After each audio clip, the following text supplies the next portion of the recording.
Tuwang-tuwa yung dalawa sa pagliligo. Kana bus ayang favorite. Bus ayang oing kana bus ayang oing.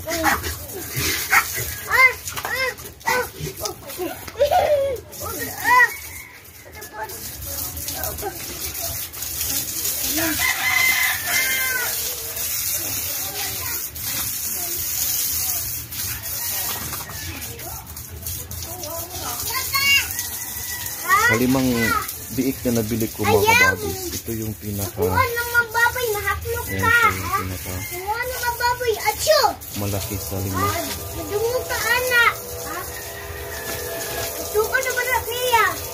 Ayan siya. Yung mga kapatid niya.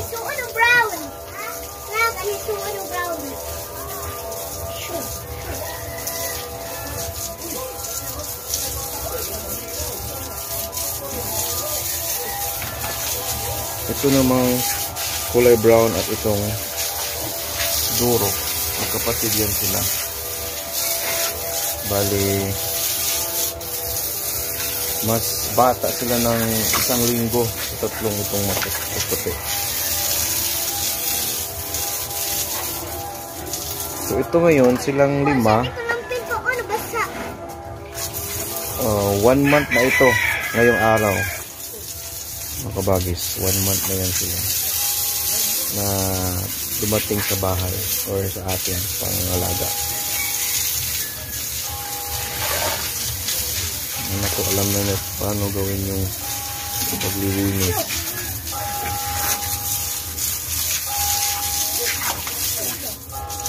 Ano mo yung kuha ng muka, nak?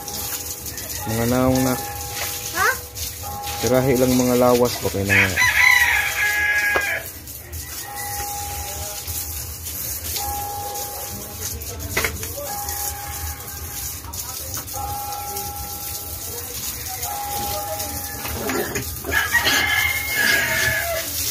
Ito yung aming palagi ginagawa kapag magliligo na. Sila talaga yung gustong magpaligo.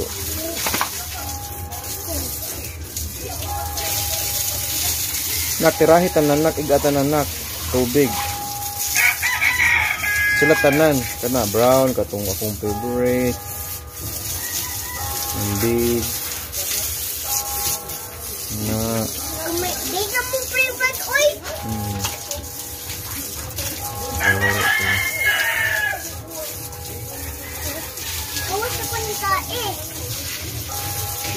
Wala kong gawing inahin yan kabagis. Yan. Mataas yung mahaba yung katawan tapos yung total na dede niya is mga 16. Kaya maganda. Ito naman pwede din itong gawing inahin kasi mahaba ang katawan niya, yung brown. Ang problem lang kasi dito matapang siya, inaaway niya lahat.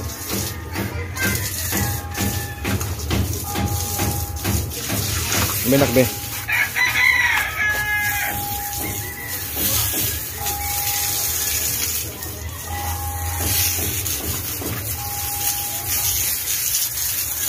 Ako na ngayon naghahawak ng hose.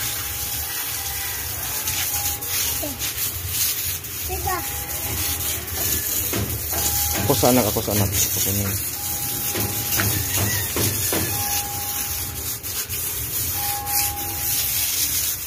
Ito yung possible na gawing inahin natin.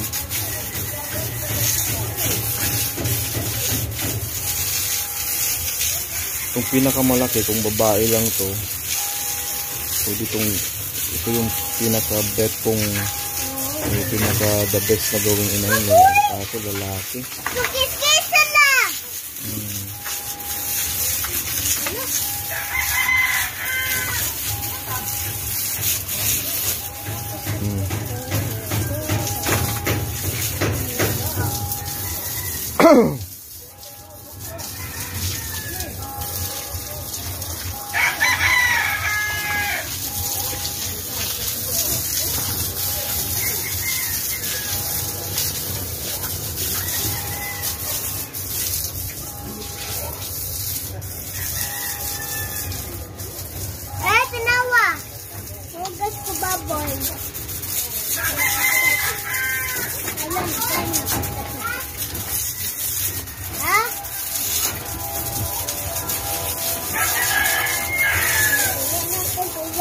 Ito.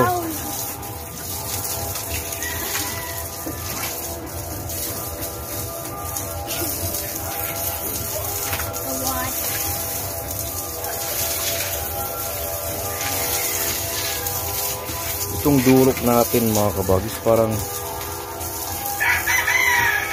pandak na baba. Kasing height natin, siya yung pinaka pandak, pero makapal yung kanyang katawan, pero yung paa niya ang liit, para siyang pandak.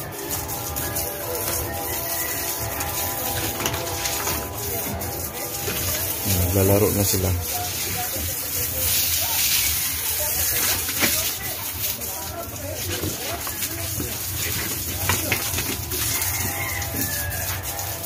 Ito yung pinakamagandang time na pagmasdan sila, pag maligo, kasi maglalaro yan sila, takbo-takbo.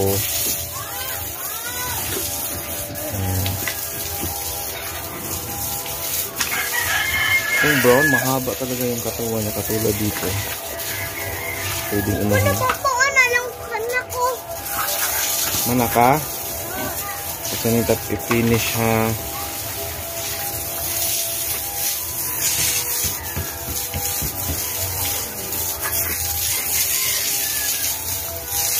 Talagang unlimited tubig tayo dito mga kabagis, kasi hindi naman ganun kamahal yung tubig dito. Ito yung maganda na sinabi ko, na yung sodas, yung bayang walang amoy, supposed to be ilagay yan dito sa flooring, pero ayaw ko kasi nga hindi ko magawa ito kung may sodas. Linisin sila ng linis talagang tingnan yung baboy. Gagawin na lang yung mga dumi doon, pupunutin natin yan, doon natin halo sa sodas para walang amoy talaga. So yun, tapos na tayong liguin sila.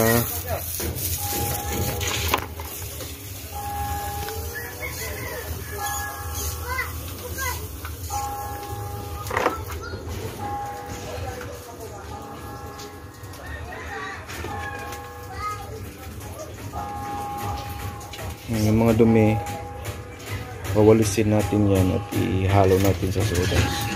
Ito yung durok namin mga kabagis. So, siya yung pinaka pandak sa lahat yan, sa 5. Pero ang maganda, kahit pandak siya, malakas siyang kumain. At tingnan yung katawan niya, makapal yung katawan niya compared sa iba na mga mahaba. Paa niya ang liit. Tingnan mo mga kabagis.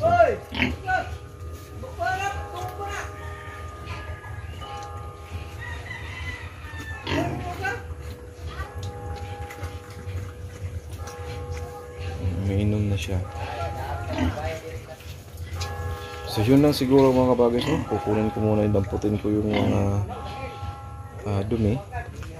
And thank you for watching. Yun lang yung pinapakita ko sa inyo, yung ito yung time na gandang talagang tingnan yung mga baboy. Malinis na sila, tapos naglalaro, tapos nang maligo. Ito yung mga moment na pangpatanggal ng stress. Yes mga kabagis, before po pala makalimutan ko, i-shout out ko pala yung mga taong palaging nandyan sa ating channel na nanonood, yung mga silent supporters natin. Talino Warriors po tayo. Yun, sina Julina Balasabas, shout out sa iyo kabagis. Team Kabagis, hindi ko yan team ha, pangalan lang yung channel niya yan, Team Kabagis, nagpa-shout out siya. Ang kapatid ko si Arnel Villarin na nasa Sharjah, UAE, yan, shout out sa iyo bro, thank you for watching. I believe maraming nanonood ng mga kasamahan mo dyan, so palaging nanonood sa atin. Thank you so much. Sila Queen Dian, Shai Pinay USA, yan, si Mike D. Flor, yan, nagpo-comment din palagi. George Clooney, Melchor Tayag, at most especially kay Telma Lim na palagi yan nanonood at gustong magpa-shoutout sa atin. And thank you so much mga kabagis for always watching. Bye-bye.